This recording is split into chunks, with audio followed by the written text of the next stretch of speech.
Morning. Okay. Ace Romero, Philippine Star. Mr. President, after BRP Gregorio del Pilar, what other modern military equipment you want acquired under your term? Kung yung I want everything. Pero yung what we will acquire, merong lead-in jet trainer. Lead-in is to keep the skills of the jet pilots, especially fighter pilots, still active. So we won't have the fighters yet, but we will have these lead-in jet trainers to keep that skill levels. Merong for the Air Force, surface attack craft, air defense radars, long-range patrol aircraft, and close air support aircraft. For the Navy, strategic sea lift vessels with amphibious vessels, offshore patrol vessels, naval helicopters, there's at least 3 of them, coast watch stations, then yung makatulad dito yung WEX, weather heavy endurance cutter. No? So, for the Army, there will be assault rifles, new assault rifles, armor assets, mga tanke, armored personnel carrier, etc. Force protection, yung helmets, bulletproof vests, and so on. Night fighting equipment. Tapos meron din yung radios, etc. It's a whole list of modernization items for the AFP and also the PNP. Okay, And the follow up Coast lang, Guard din pala. Mr. President. Nagkaroon ng issue na nagkaroon daw ng study yung Navy about acquisition of submarine. Do you think yung acquisition ng submarine is doable under your term? Number one, ina-assume mo na dapat magkaroon tayo ng submarine. Pero so far, yung countries, I was just reading, in 1998 for instance, no, an ASEAN member country bought submarines from the Eastern Bloc. And they bought it because bargain raw, $12 million at the time for several of these submarines. But when they got into this ASEAN brother country, they had to refit it for tropical purposes. Now, cold weather to sa Eastern Bloc, mainit dito sa atin, iba yung conditions. They wound up spending practically the same as if they bought it brand new. So, yung submarines is being studied by our Navy, whether or not practical, whether or not it meets our needs. Okay. Mia Gonzalez, Mrs. Mira. Yeah. Good morning, sir. Sir, today marks the first anniversary of the Quirino Grandstand tragedy. May we know if you have a message or appeal to the families of the victims and the survivors who are demanding a formal apology from you, reasonable compensation, and justice for those who died? Well, I think we have accomplished all of at least the 2, no? But the question is their definition. Number one, we sympathize and we continue to sympathize with them. We really wish it did not happen. We hoped we had performed better at that point in time. But in the same token that in Norway there was this tragedy that couldn't have been prevented because of a lone solitary and deranged gunman. So can we really be faulted that there was such a rapid turn of events that I don't think any force anywhere in the world. Remember, the testimony that they also unearthed in their inquiry stated that all of the victims had been shot before our forces even moved against them. So, hopefully we understand their hurt, but hopefully they understand also that we could have improved, and we have been improving from then to now. But at the same time, there is, even at the levels right now, if you have a deranged individual who suddenly changes his disposition, practically in a whim, there are very, very serious limitations as what one person or any country can do. But again, we deeply regret what has transpired. Apology connotes that the state did them grievous harm. I don't think that is correct. This was the act of one man. The same token that some of our citizens have been affected elsewhere in the world. We do not blame the entire population. We know that there are criminal elements, there are mentally deranged individuals that pose a threat to anybody regardless of race or country of origin. Sir, would you appeal to them to possibly move on from this tragedy?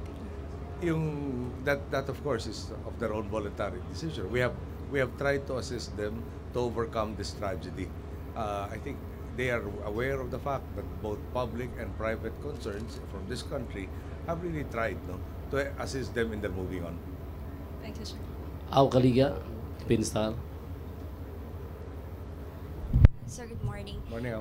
Sir, the MILF, the government panel negotiating with the MILF said in general terms that they would offer genuine autonomy and enhanced autonomy to the MILF. How will this affect the ARMM, or how is this different with the sub-state that MILF wants? Well, yung ang pananaw ni Chairman Murad na nakausap ko sa kanya, ang issue nagmumula sa politika. Sabi ko, hindi kaya politics ba una? Hindi kaya economic ang una? Hindi ba yung land grabbing na nag-umpisa itong problemang to para masasabi natin both political and economic? Yung misgovernance na nangyari dyan, political. Pero yung end result, economic. Yung hindi nakapagtapos na estudyante gustong mag-aral, ano nga ba mapapasukan yung trabaho magpapaangat sa antas ng buhay nila? So, ang diskusyon namin doon, ano ba dapat unahin?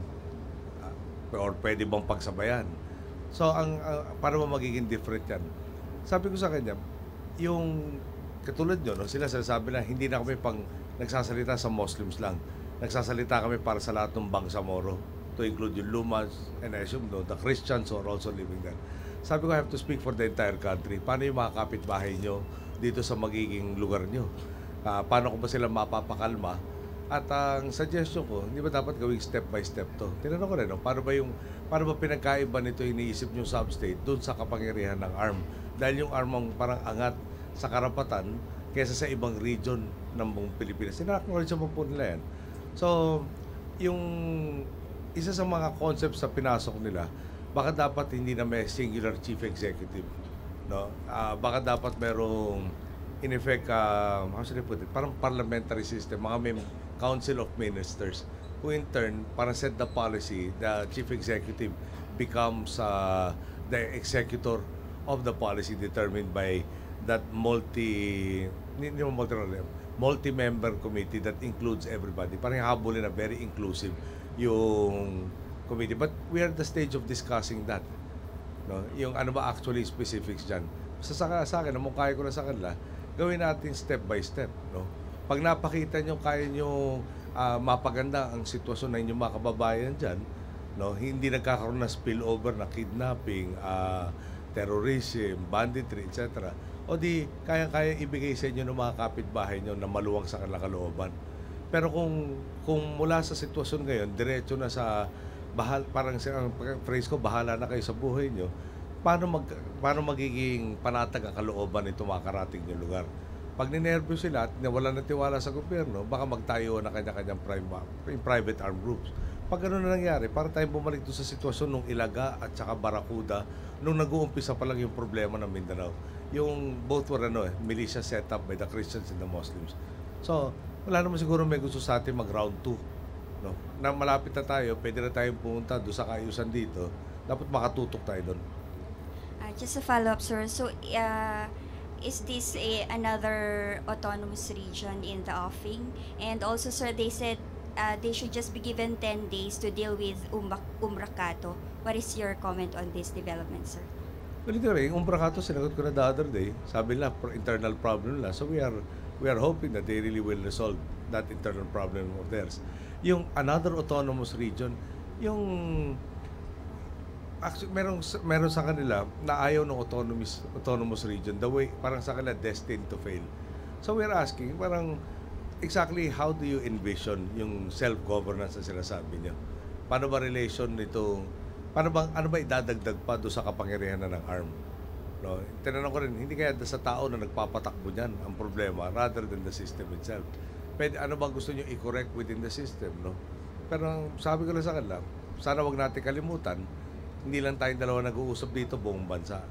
Yung maagam-agam nila ng MOA AD, hindi dapat manatili dito kundi wala tayong suporta para may mangyari sa atin.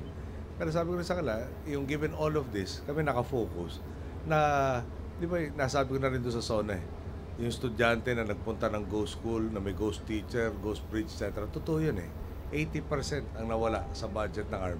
Naghahanap kami ngayon ng mga savings sa mga gamit para hindi na hintayin yung next year's budget para maumpisahan yung eskwelahan, ospital, doktor, nurse, etc. na kailangan lang gawin. Pinag-usap natin sa MILF, sana tulungan nyo kami dito na mapakita maayos yung pamamahala, ang laki ng pagbabago. Thank Okay. you, sir. Last question from Francis Rivera, UNTV. Morning, sir. Sir, what was the outcome of your meeting with your economic managers yesterday, and were the discussions, sir, on oil prices, sir? Yesterday we were discussing, let me just try to recall which items ba.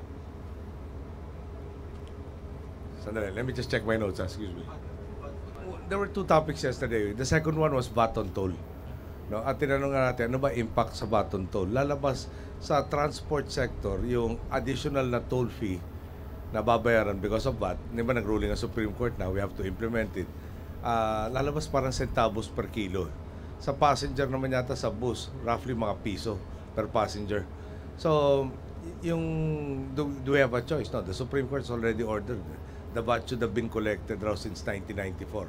So there will be a series of hearings with the TRB, with the stakeholders, may public hearings, to come up with yung schedules when it will be implemented, how much, etc., etc. Not the how much, but to hear if there's opposition or explanation of yung mga systems na how do you round off dahil 12% to si VAT para to the nearest peso, up or down, etc. para ma-determine yung rates rin ng TRB. The other was we were also discussing LUA, yung Water Utilities Administration. There are so many agencies involved with water. Now you have NAWASA or MWSS. You have yung DA with the National Irrigation Authority. You have DNR managing yung watersheds. Bottom line, napakaraming departamento, ahensya ng gobyerno in charge sa tubig na sa dami nila parang wala na talaga in charge. Water is a very important resource. It is if it not managed properly, there can be shortages. So yesterday we will be proposing economic cluster will be proposing a super body. It can be a committee, it can be just one agency who will come up with the water plan. Yung how do we conserve, how do we utilize, how do we treat afterwards. Treat yung pag wastewater na siya, anong gagawin natin dito. Tapos comprehensive for the whole nation. Para lumabas lang yung sa ngayon ang concept kasi water district. No? Yung kanya-kanyang distrito, may kanya-kanyang water supply, parang forever after, na hindi naman totoo. Siyempre, nag-i-impact yung tubig ng kapitbahay mo rin at paano i-utilize. So, kailangan coordinated yung plano. Ngayon, yung water district na concept, kadalasan, maraming maliliit, na kaya lang nilang kunan ay yung mga tinatawag na deep well. Ngayon, yung deep well, hindi sustainable yan in the long term. So, mapupunta na para magiging yung financial viability na discuss. Bottom line, gagawa nga tayo ng super body, i-manage natin yung buong water supply ng ating bansa. So, yun ang dalawang bagay na pinag-usapan. Yung presyo na lang is, palagi nasagot na yata ni Secretary kay Almendres kanina, at palagi ko, adequate naman yung sagot niya. Okay? Thank you, sir. Okay. Thank you, Mr. President. Thank you. Thank you. Maraming salamat sa kasama sa meeting. Kaya pag ano yan?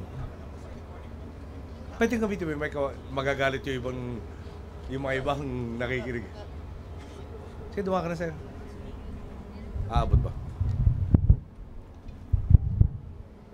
Boss, paki-identify mo lang. Pasensya na po. Good morning, sir. From Punla po sa Central Luzon. Malapit na po yung state visit ninyo sa China. Mare-resolve na ba dito yung issue sa North Rail project? Well, we're hoping that we'll move forward with regards to the North Rail and other issues. Pero we are not there to have a confrontation with them. We are trying to find out where we can have cooperation as neighbors in Asia.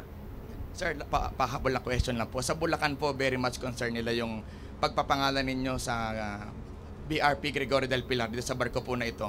Paano po nasala na yung si Gregorio del Pilar po yung napili po ninyo na ipangalan dito sa dami ng mga bayani? Well, as a suggestion ng leadership ng Navy yun.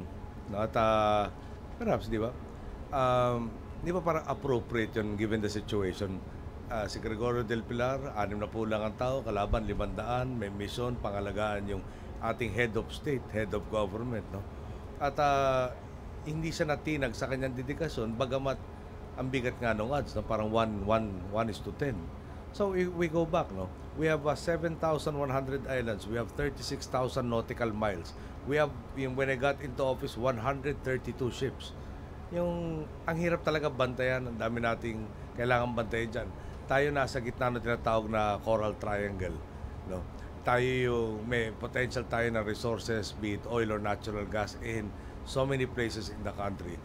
We are visited by 23 typhoons. Bottom line, meron ba tayong enough na kasangkapan para naman hindi puro tapang ang pinaiiral natin dito. At yung pagdating nga nitong BRP Gregorio del Pilar, senyales na babawasan naman natin yung paano ba sasabihin ito? Puro tapang na lang at nalilimitahan yung kakayahan dahil wala tayong kasangkapan. So, parang it is earmark sa nangyari sa kasaysayan natin ganung sitwasyon. Siyempre, ayaw na natin mangyari na parati tayong nalalamangan. Thank you, Mr. President. Okay.